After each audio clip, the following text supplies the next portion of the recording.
Prabowo bermuka manis di hadapan Jokowi, tapi menikam dari belakang. Ditulis oleh Hermanto Purba. Pilpres 2014 menjadi awal ketegangan antara Jokowi Prabowo.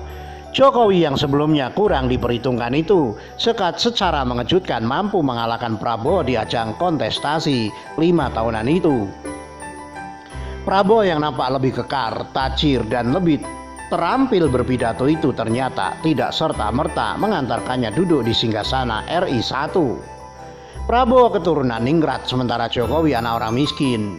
Prabowo seorang pendiri dan ketua umum partai sementara Jokowi hanya sekedar kader biasa. Ia bahkan tidak memiliki jabatan apapun di partai yang dapat ia banggakan.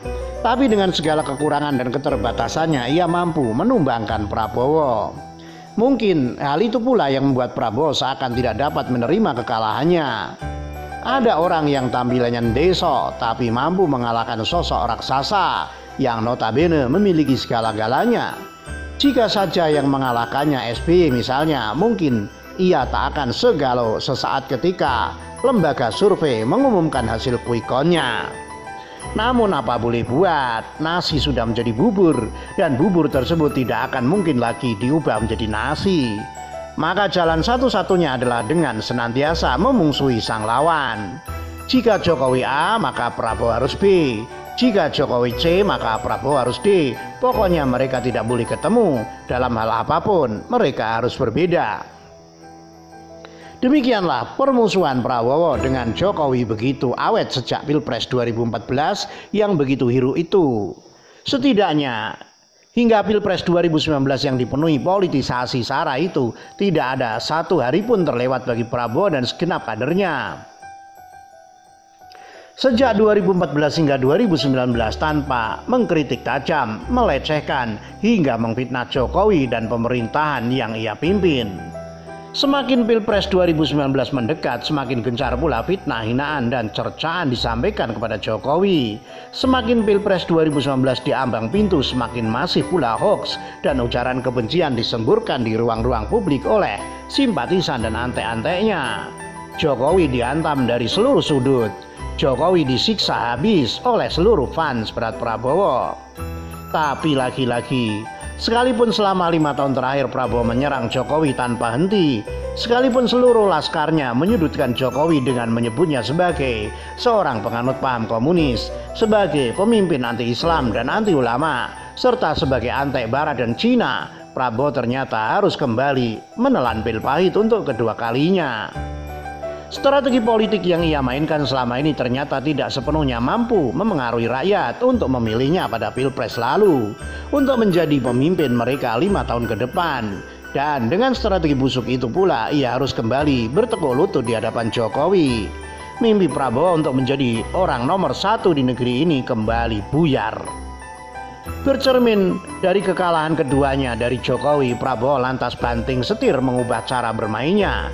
Jika selama ini ia memainkan pola menyerang, tapi tidak untuk kali ini, ia lebih memilih pola permainan defensif. Ia mencoba mengesampingkan egonya dengan bergabung ke pemerintahan Jokowi demi sebuah kemenangan pada Pilpres mendatang. Lantas dengan masuknya Prabowo ke dalam koalisi partai pendukung Jokowi, apakah ia benar-benar telah melupakan dendamnya di masa lalu?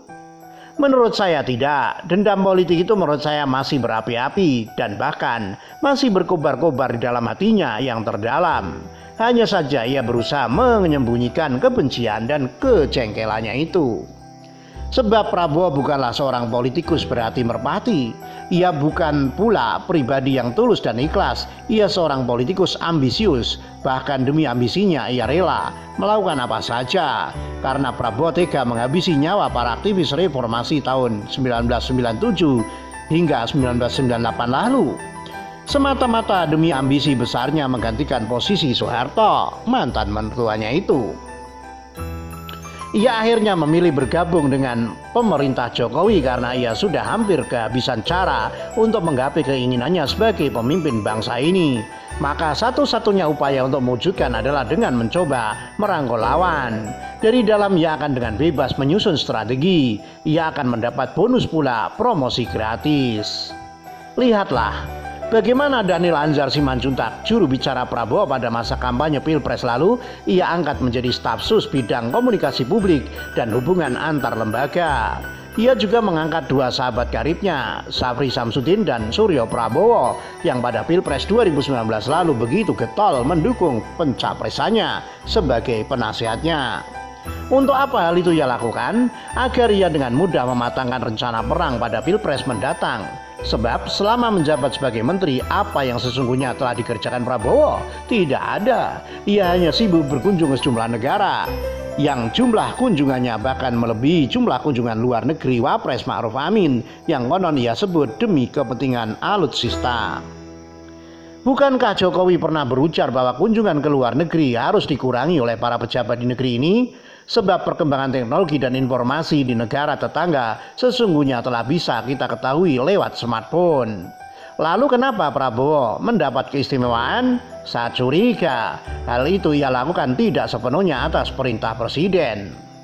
Saya pikir tidak ada faedahnya sama sekali. Serangkaian kunjungan Prabowo ke luar negeri selama ini hanyalah semacam upaya menghambur-hamburkan uang negara tanpa pernah mendatangkan manfaat yang signifikan terhadap kemajuan bangsa dan negara. Semua itu merupakan ajang pencitraan. Ia mengendorse dirinya sendiri dengan uang rakyat. Satu lagi bukti nyata betapa Prabowo sesungguhnya hanya memanfaatkan jabatan menteri yang dipercayakan kepadanya saat ini adalah tidak adanya sikap tegas dari Prabowo terhadap Fadlizon, kadernya di Partai Gerindra yang tidak pernah berhenti nyinyirin dan menjelek-jelekan pemerintah. Sementara Gerindra kan partai pemerintah saat ini, kenapa Prabowo seakan menutup mata dan telinga terhadap sikap dan pola komunikasi Fadlizon yang teramat buruk selama ini?